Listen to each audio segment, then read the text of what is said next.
Hello, Bannayuganda. Nkomyewo nate manya Ivan Brusendege. Musembere musharinge.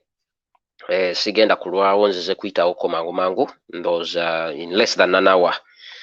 Nkulamusiza Sophie, Mickey, May, Queen, kuwegezi Abda, Joan, Trisha, Johnson, Mulefu, Jessie J, Nakabuye, Shamim, Nakabuye, Teddy, Christine, Amanda, Nakagwa, bane mwebali nnyo mwebali kusembera, mwebali kubeerako.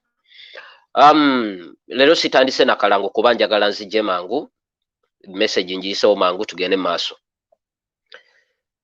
Ngenda kukozesa both oluzungu n'oluganda naye kansooke okukozesa oluzungu points zange zisooke zigende gye zirina okutuuka.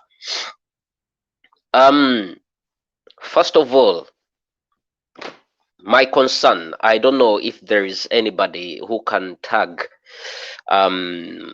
any international organizations or government organizations like the Embassy of Uganda to UK, or to England, or the British High Commission, the American Embassy, Senate, or any MPs. If you know any MPs anywhere in England or in the UK, you can tag them on this.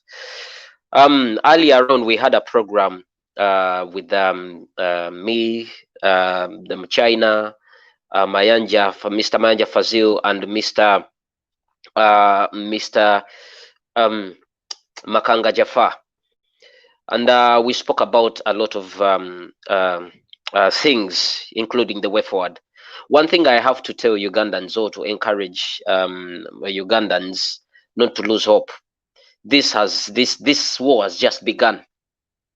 That's one thing you have to know. Like I said earlier, Ugandans, this has just begun. This has just begun.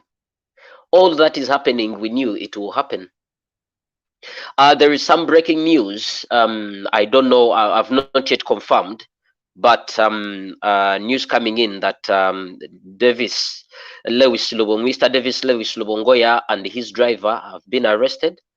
That's what I've heard so far, but I've not yet confirmed it. I will yet to clarify and to confirm it later. That Mr. Davis Lewis Lubongoya has been arrested together with his driver.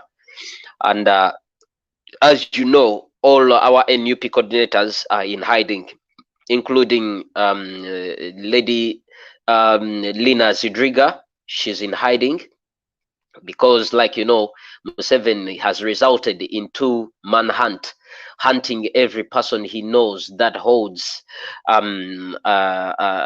any status in NUP, hunting one by one, either killing them, arresting them. If you resist arrest, they kill you, they murder you. I want to inform Ugandans and all the international communities that there is a genocide in Uganda. There is a secret genocide going on. And I'm assuring you as we speak right now from the election day, I'm assuring you over 200 people are dead. Because the world is that the Uganda is made blinded.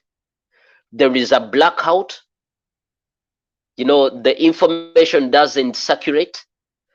People are blinded. The internet is down. Communication is down. People have been murdered. In the north, people have been murdered. People have been shot dead. In the west, people are dead.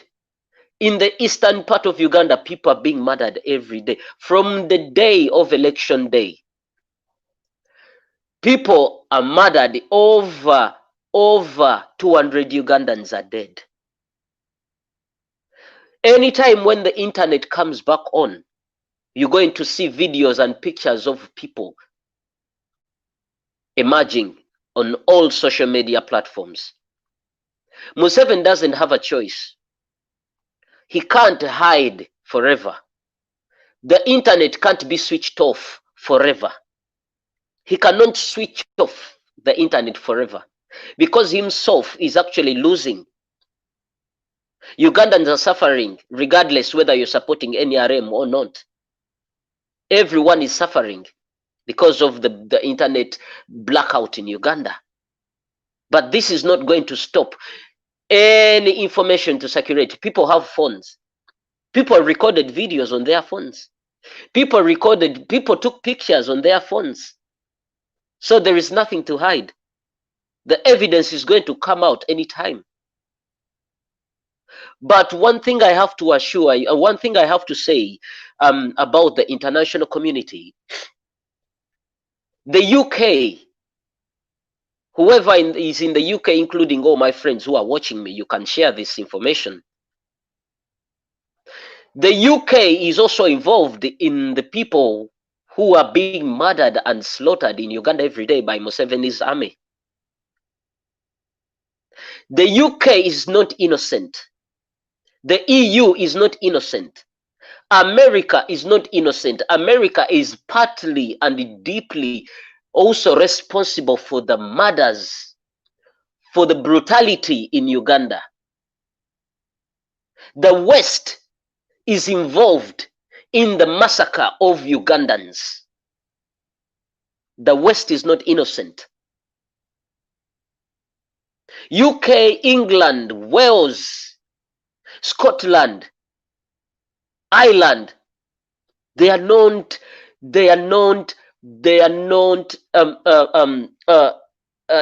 innocent.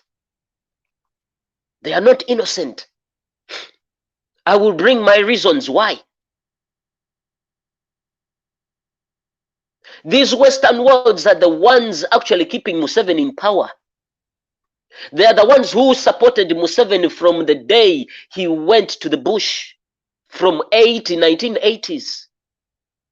Museveni was residing in exile in Sweden, here in Sweden, with his family.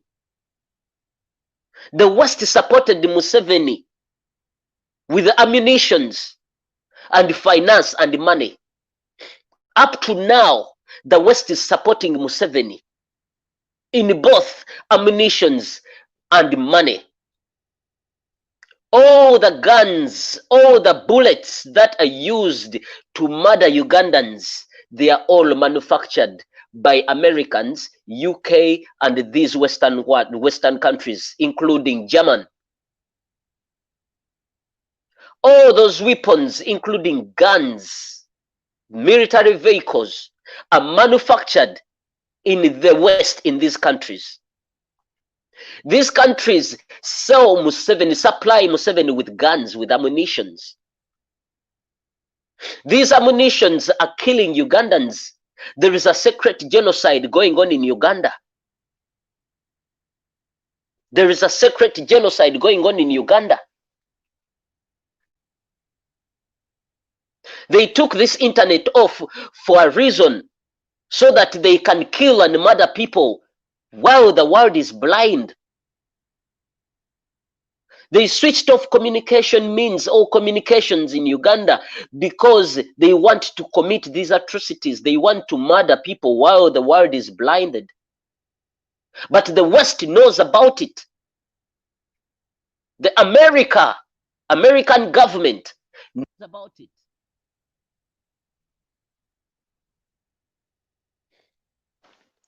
The UK government, they know about all this. The German government, they know all about all this. The Western world knows. Let you not be fooled that the West doesn't know what is going on in Uganda. Don't be fooled that the West is being blind. They didn't know what has been happening for the past 35 years. No, they knew. And intentionally, they were keeping, and they are the ones keeping Museveni in power up to now. I said the UK is also involved and strongly involved in keeping Museveni in power. So that's why I urge and I call upon all Ugandans living in diaspora, mostly here in the UK where I am, to come out and put pressure on the UK government. Put pressure on the European Union and all those friends who live in other European countries.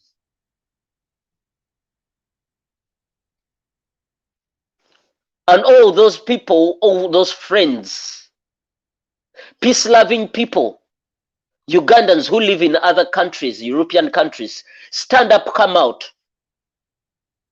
Go to the streets. Go to the cities. Go to those parliament buildings. Go to your ministers. Go to your ministers. Demand for accountability. Demand for accountability of your tax. Me, as Ivan Bruce Sendege, I work in the UK. I pay tax.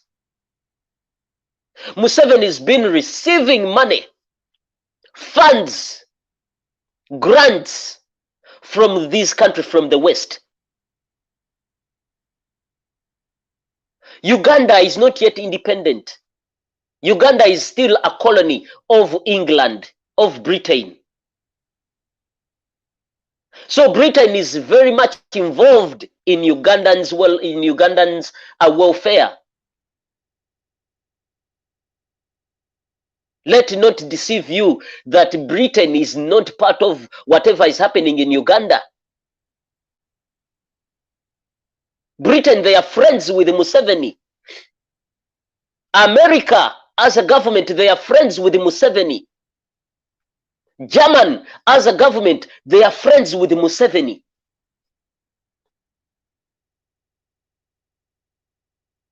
They've been killing Ugandans, and Ugandans are still dying. Yesterday, they killed a mother and her daughter in the western part of Uganda. They killed a mother and her daughter. Uganda security forces.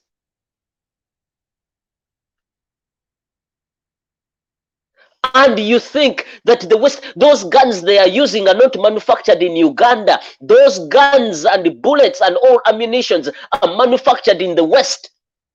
They are manufactured in England here. They are manufactured in Germany. They are manufactured in USA. When they come out and they come out and they post on their medias, on their Twitter accounts, their Facebook accounts, as the ambassadors, these MPs, you know, as if they are concerned about what is happening in Uganda. They are not concerned. They are part of it. The UK, this Western world, the government here, they are part of what is happening in Uganda. They are part of the genocide that is happening in Uganda. Reason being, they are the ones funding Museveni. They've been funding him, granting them, giving him money without even asking for accountability of the money that is being taken, you know, to Uganda. As a taxpayer here in the UK, I want to know the accountability of all my tax I pay. All the money that goes to Uganda. I want to know what it does. Museveni has been using that money, buying guns, keeping himself in power, spending all that money in his own security, not Uganda's security. Because the UPDF, the SFC, Uganda Police, all the security organizations in Uganda, they are there protecting him, and they are killing Ugandans. The security in Uganda, all the security organizations in Uganda, they are actually killing Ugandans by keeping a dictator in power and using that money, the same money that is being given to him by the West. Security department in Uganda takes the biggest takes the how do I call it? Takes the biggest budget in Uganda. The security takes the biggest budget in Uganda. So Ugandans, I'm telling you, don't expect any Western country to come and rescue you from the hands of this murderer Museveni and his family. Museveni had a lot of deals with these people. It's why they can't even do anything to him. He comes out even on the media platforms, on international TVs, and actually he even abuses them. You know? He abuses them irrationally. He racially abuses them. And they won't do anything to him. Because they are the ones keeping him in power because of the deals they have with him.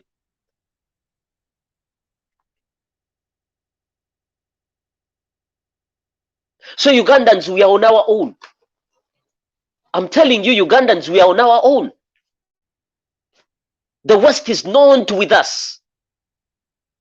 And you don't think that they are sorry. They are not sorry because that's what they do.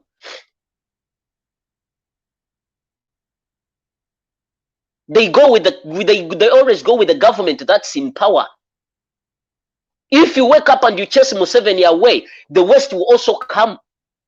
Because they are there to work with the government that is on. So you don't expect America to bring their troops in Uganda to take Museveni off power. They won't do that. You don't expect England to take their troops from here to take over Museveni. No, they won't. You don't expect German government to send their army to take Museveni out, They won't. They saw everything that happened. How the election was rigged. The brutality, the murders of Ugandans. Over 300 Ugandans are dead. From the day Honorable Kyagulanyi started campaigning. Innocent Ugandans, innocent young blood.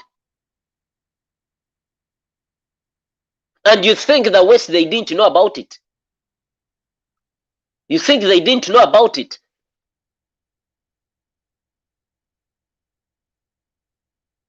So Ugandans, whoever can manage to get a Uganda flag, whoever can manage to get a white cloth, get a white cloth, put it on a stick, wear white everywhere in Uganda, everyone wear white. Get a Uganda flag, walk with it, or put it on your house, a Uganda flag. Put it on your house, wear it as a cloth, get those white cloth, white piece of cloth, put it on a stick as a flag, and keep waving everywhere. Every Ugandan, if you can get access to a Uganda flag or any cloth bearing the colors of Uganda flag, just grab it and put it on a stick and start waving it anywhere. Even if you're walking in a road, walk waving it with a white cloth. There is no any police or any military officer will shoot you because you're waving a Uganda flag. That's another form of demonstrating peacefully. And to all Ugandans in diaspora, if you can send some money to people in Uganda to buy or to make those Uganda flags clothes, please send the people money so that they can buy white cartons of clothes and Uganda flags. Wave a Uganda flag everywhere you are. Even if you're walking on the road, wave a Uganda flag. No one is going to touch you. Wave a white cloth with a Uganda flag. Let's start from there. Let me say this in Uganda. Bana Uganda mwenna abasobola abali mu diaspora muweereze sente abantu e Uganda mobile money ekola. Abantu bagule obugoye obweru babuteeke ku miti. Abantu bagule engoye enjeru bambale engoye enjeru all through Uganda yonna. Abantu bagule flags za Uganda baziteeke ku miti batambule nga bawevinga flags. Muno mukono omulala nga mulimu Uganda flag, guno omulala nga mulimu akagoye akeeru. Buli luguudo lwonna mu Uganda lubenga buli muntu alina Uganda flag, buli muntu alina akagoye akeeru akawevinga aga Katonda mu ggulu. Ekyo kyokka kijja kujjako Museveni. Nze mbabuulira as simple. Teri musirikale ajja kukwata mundu atandike kuba bantu nga bakutte baraisinze Uganda flags baraisinze obugoye obweru. As simple as that.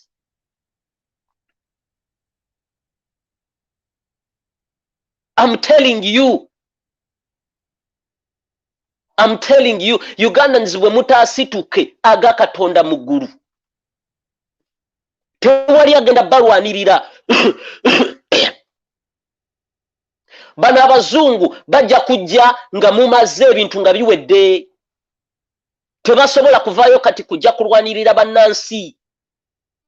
Bano Abamerika, Abangereza, Abajamani, zino ensi zonna ze muyita zino ez'abeeru bali ne Museveni bakolagana naye. Temubasubira kuvaayo babeeko kye bakola. Bajja kuwandiika ku media platforms zaabwe, bambassadors bawandiike nti bakondeming ebigenda maaso, balimba tebabikondeminga kuba be bamu abamupokera omusimbi. Nga tebamubuuza na accountability ya musimbi gwe bamuwa. Be bamu abamuwa omutitimbe gw'ensimbi nga tebamubuuza mutitimbe gwa nsimbi biki bye gukola. Emmundu Museveni z'akozesa ziva Germany, ziva Bungereza, ziva mu Amerika. Ziva mu Bayudaaya. Mbabuulira. Ziva mu Baju. Be bakolagana ne Museveni. Uganda terina kyuma kikola mundu. Ekyo kye muyina okumanya. Uganda terina kyuma kikola masasi. Uganda terina kyuma kikola AK-47s. Uganda terina kyuma kikola SMG rifles. Uganda terina byuma bikola tanka z'amagye oba helicopter z'amagye tebiriyo.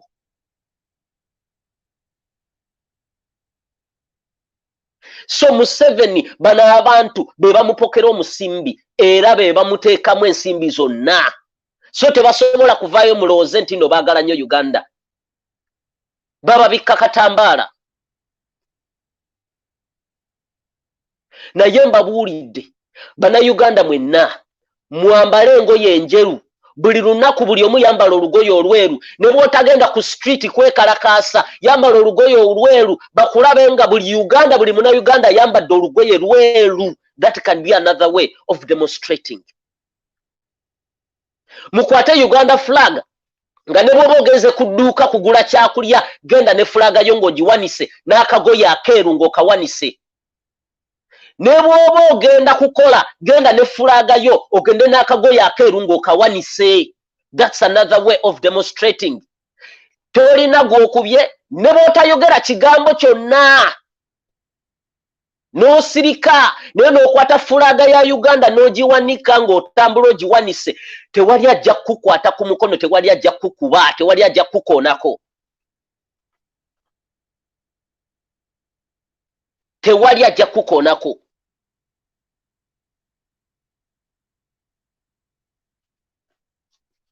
Tewali ajja kukoonako. Bana Uganda. Kirabika bana Uganda bakyali comfortable. Naye nze mbazzaamu amaanyi nti Museveni tamanyi force eriwo. Agezezzaako kupenetrating okufinding out kiki ekigenda mu maaso mu kampu ya Honorable Kyagulanyi. Tabitegeera ate tajja bitegeera. This is called the Robadoba style. Museveni ekimwolekedde takimanyi. Ekyo kyenjagala kyensobola okubazzaamu amaanyi. Museveni ekimwolekedde takimanyi. Uganda egenda kuddayo mu mikono gy'abana Uganda. Museveni agenda like it or not. Museveni tagenda kufuga Uganda myaka mirala 5. That's one thing you have to know, Ugandans. Ekyo kyenyinjo, ekyo kyemba wa assurance 2. Naye nga tukyalinda other avenues n'engeri endala ze tugenda okwejjako nakyemalira Museveni peacefully. Tewali agenda kukwata mundu kuba ez'entale ennaku zino tebakyazirwana. Ennaku zino entale ezirwana za bwongo. This is the 21st century. There is no any Ugandan is going to grab a gun over a knife to overtake Museveni. No. Naye ye Museveni ye byalowooza, which is a shame.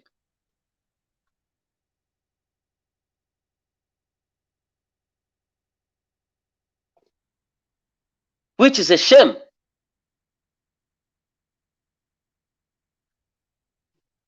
So bana Uganda, nze mbabuulira, bwe mulinda time endala, awo simanyi time kije mulinda. This is not inciting violence. Okugamba omuntu okukwata Uganda flag ogiwanika otambule nayo, n'akagoye akeeru otambule nako oba akatambaala akeeru otambule nako, that is not inciting violence. That's the most peaceful way of demonstrating. The most peaceful way of demonstrating. Aga Katonda Uganda elimu bana Uganda bali miliyoni ana plus. Abana Uganda miliyoni ne bwe zibeera 10. Ne bavaayo ne bagula engoye eziriko Uganda flag, ng'engoye za Uganda flag, black, yellow, red. Ne muzambala oba engoye enjeru mwenna ne mwambala engoye enjeru. Buli street woyitanga buli muna Uganda alina olugoye olweru, ayambadde olugoye olweru, akutte akatambaala akeeru, akutte ne Uganda flag. Ku buli maka nga kuliko Uganda flag mugitimbye oba mugitaddewo. Buli maka. Buli woogenda nga Uganda flag weeri. Tewali musirikale ajja kuba masasi, ekyo nkibagamba. Tewali musirikale ajja kuba muna Uganda sasi.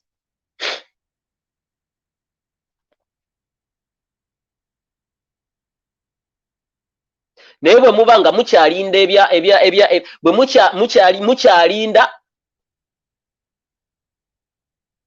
mukyalinda Museveni mbw agende just like that.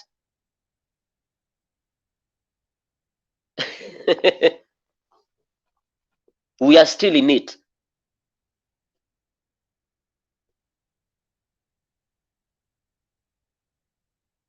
You are still in it.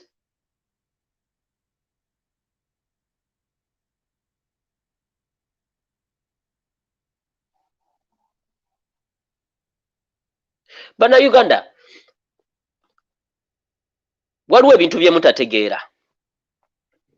Bwe mbagamba to raise a Uganda flag, do you know what that means?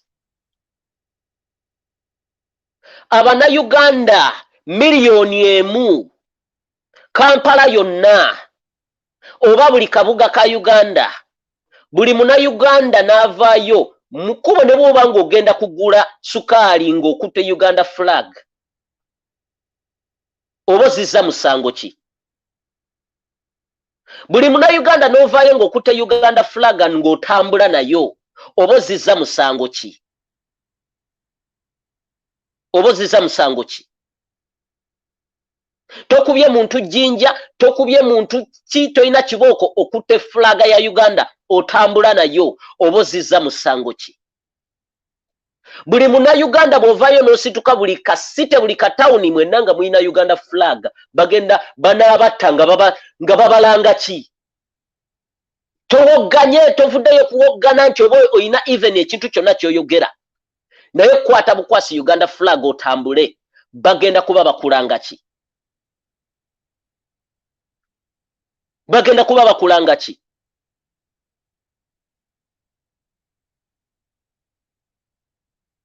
Ndaba abantu abakommenti nga sitera kusoma comments, naye ndaba abantu abakommenti nga wano abasinga nga bagamba bali wano bagamba you know,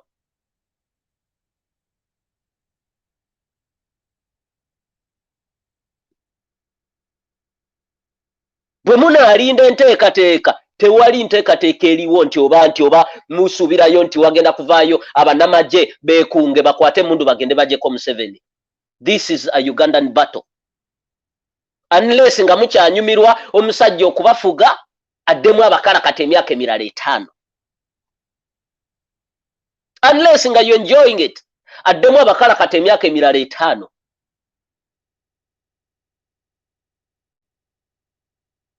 Okusinzira ku comments z'abantu wano abamu.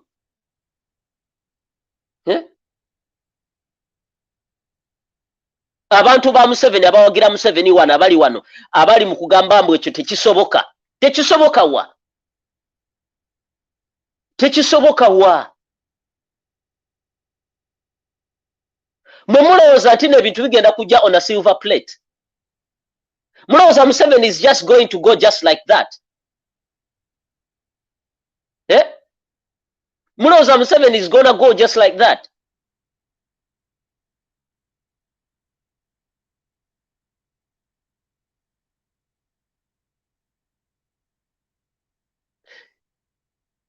Nze mbabuulidde mbawadde gabuwa. Ugandans luno olutalo luli eri mmwe muyina okusituka. Temusuubira nti waliwo agenda okuba nannyini mufuuya akwata ewawunya. Temusuubirayo any outside force ejja okujja okubayamba okugetting rid of Museveni.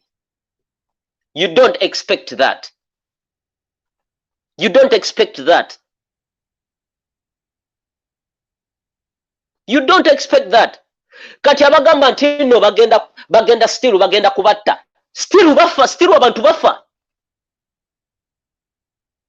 Abali wano nti bagenda kuye olaba batta abatabino.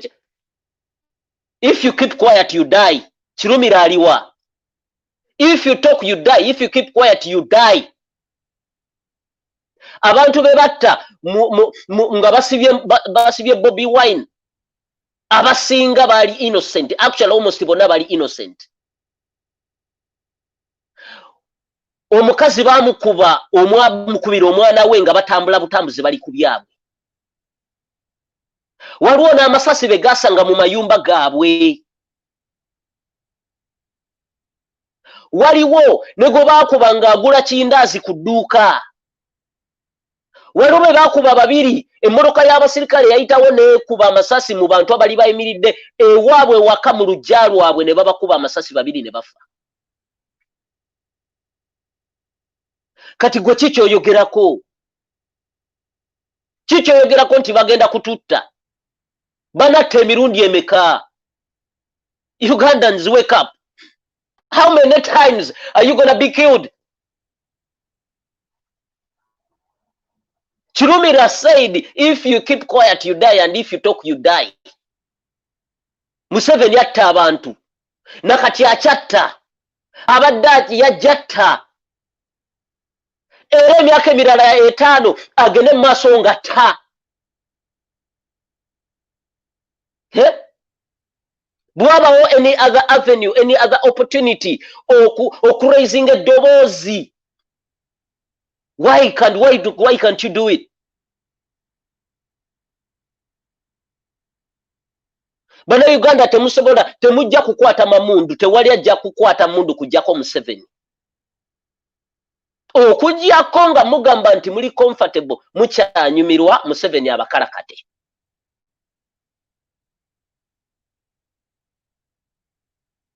Honorable Kyagulanyi yawangula.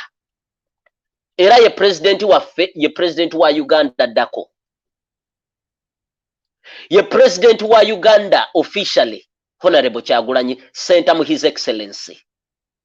Na yo okulaba Kyagulanyi ng'atudde, Kyagulanyi ye yazanya party ye. He played his part. Honorable Kyagulanyi played his part. Kati ekisigadde kiri eriffe ng'abana Uganda.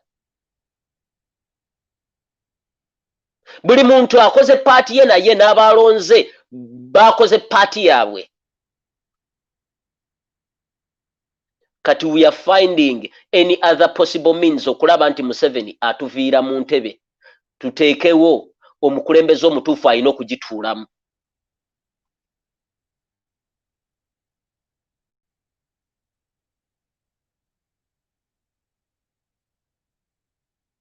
So bana Uganda, raise your flag high. Raise your flag high. Raise the Uganda flag proudly high everywhere. Leka Uganda ebune Uganda flag.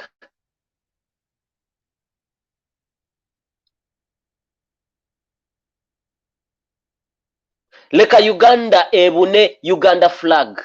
Buli muna Uganda akwate Uganda flag ajiwanike. As simple as that. Everywhere. Buli muna Uganda akwate Uganda flag ajiwanike.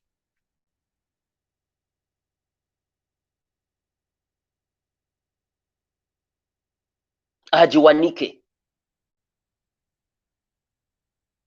So bana Uganda ze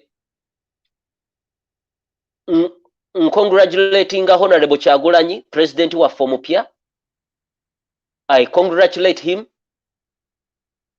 His Excellency Kyagulanyi Sentamu Robert, the new President of Uganda, the new 10th President of Uganda.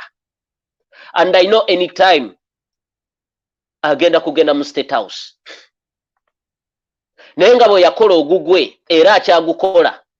Naffe abana Uganda bw'obanga okimanyi nti oli uncomfortable mu mbeera eriwo naawe baako kyokola mu ngeri yo. Not violently, peacefully, mu ngeri yo yonna gy'oba osobodde.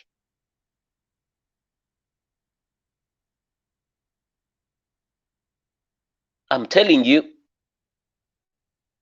I don't see Museveni ruling Uganda for the next 5 years. I don't see it. I don't see it.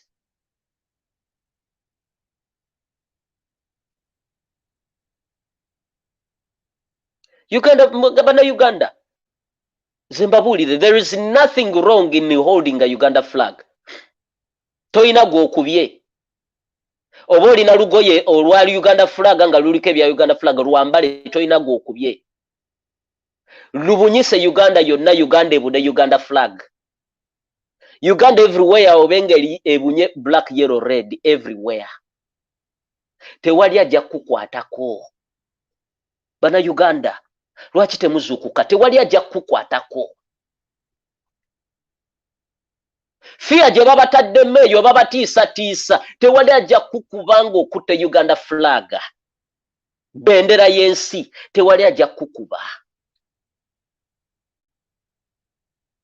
Tewali ajja kukuba masasi nti okutte Uganda flag. Uganda yonna bw'enaabuna flag buli omu ng'agirina bagenda kukuba bameka, bagenda kusiiba abantu bameka. Toyogera kintu kyonna gwe kwata kafulaga k'otambule nako. Toyina kyonyeze. Tewali ajja kukwatako. Tonyeze kigambo kyonna ogenda mu makubo go kwata kafulaga tambula nako. Teri ajja kukuba. Nga toyina gwonyeze anything. Toyina musango gw'oba okoze.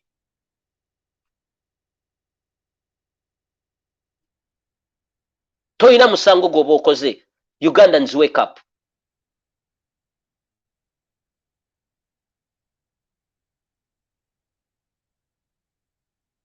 Ugandans, wake up.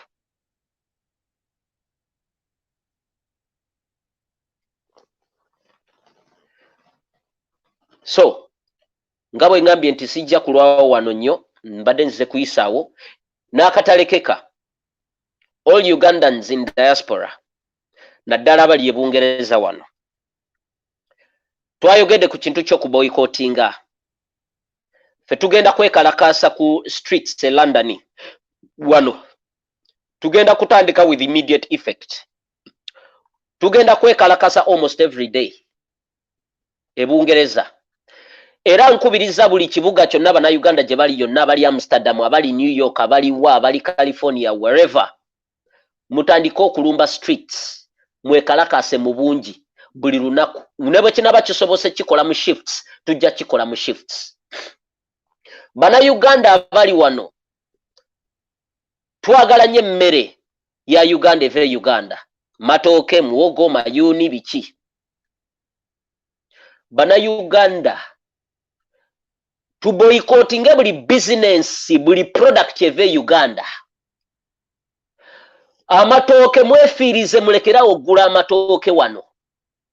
Bannayuganda abali e Bungereza, mulekerawo okugula amatooke mwefiirize. Mulekerawo okugula ovacado ava e Uganda. Buli product yonna gy'omanyi nti eva Uganda mugizire, muboyikootinge. Muboyikootinge. Abali e Uganda mugule mutonninyira wakiri ku bantu bamwe abali loka abatunda obuntu obwa bulijjo. Muboyikootinge bizinensi z'abantu ba NRM babe mumanyi aba gavumenti. Supermarkets ezo Nakumati, Simanyazaani, Garden City, boycott. Buli ka bizinesi konna k'omanyi nti kaliko n'ak'omuntu yenna g'omanyi nti awagira NRM, boycott. Kagabe maduuka ng'oli mumumanyi awagira NRM temumugulaako bintu, naye ategeere obwavu bwe buli, ategeere embeera. Muyige ekintu ky'okuboyikootinga. Muboyikootinga buli bizinensi yonna muziboole. Buli bizinensi yonna. Buli bizinensi yonna mu Uganda n'abali mu diaspora. Wano amaduuka agatunda products ze Uganda, matooke biki aga Katonda mugulu nze sigenda kuddayo gulamu anything. Kasita kibanga kiriko Uganda. N'edduuka lyennyini kalibenga siri Abannayuganda ngenda diboola. Kasita liba nti lirimu any product eva Uganda ngenda kuliboola, sigenda digulamu kintu. Paka Honorable Kyagulanyi ng'alinnye ku ntebe. Bizinensi zaabwe zigwe, muzisuule kuba mwe bakasitoma baabwe, zigwe. Muzisuule zibe nga tezikyasobola, nabo bagwe mu bwavu. Nabo bagwe mu bwavu.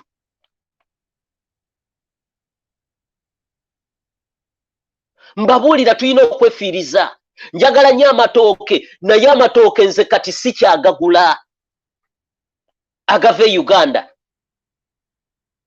Nja kubeerawo mpaka nga Honorable Kyagulanyi alinnye mu ntebe, naye buli muntu atanga Katonda ne bw'anaaba alinnye mu ntebe era kijja kuntwalira time okusupportinga ebintu ebiva e Uganda. Era nga bwe mpozi nga President Honorable Kyagulanyi nga gavumenti ekyuse, alwenje okusupportinga business eze Uganda. Naye as far as nti omunyampi, amadara, a terrorist, Museveni akyali mu buyinza, bizinensi zonna eziriko akakwate ne Uganda sigenda kuzisupportinga. Bannayuganda muyiga okuboyikootinga.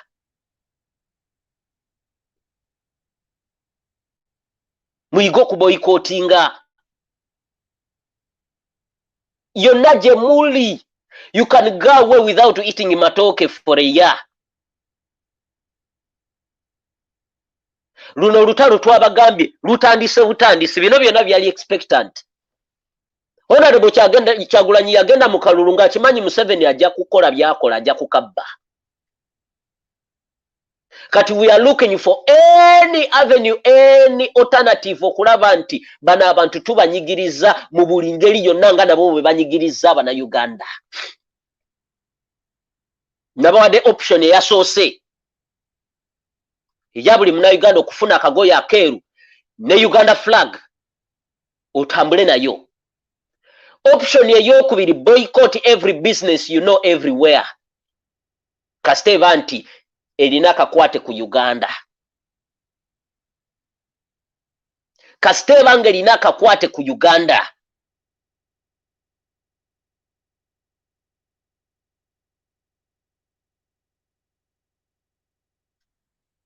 Buli erina akakwate ku Uganda.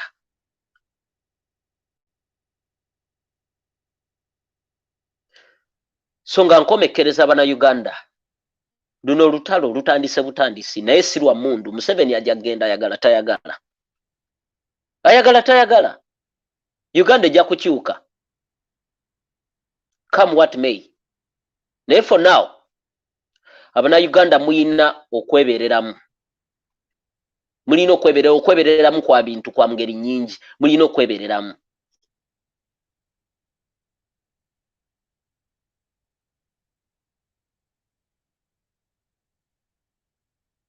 Mulina okwebereramu.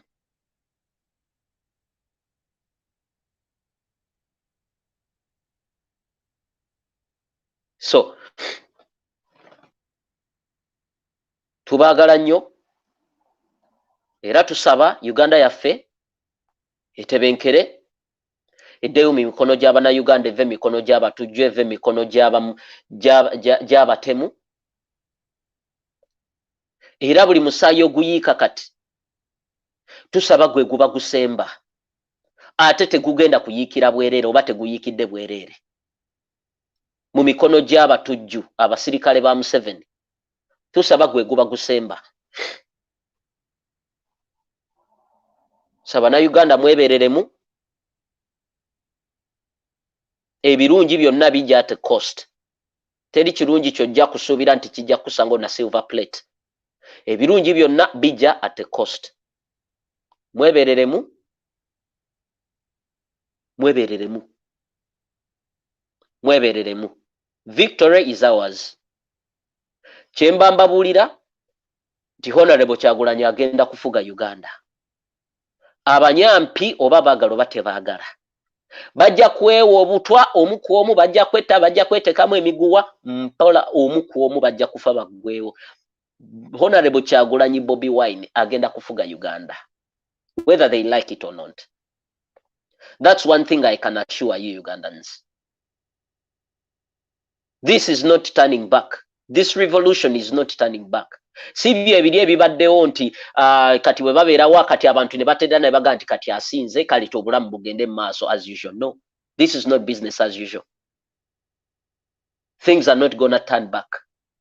That's one thing. Kyemba kuutira era kyemba suubiza. This is a mission to liberate Uganda. Saba na Uganda mwebereremu, mwebale kumpuliriza, mwebale kusharinga message. People power, our power. NUP everywhere. Njoza ayozo omukulembeze waffe omupya Honorable Kyagulanyi Ssentamu, era I'm looking forward okweyagalira mu Uganda empya. Mukama abakuume. I sign out.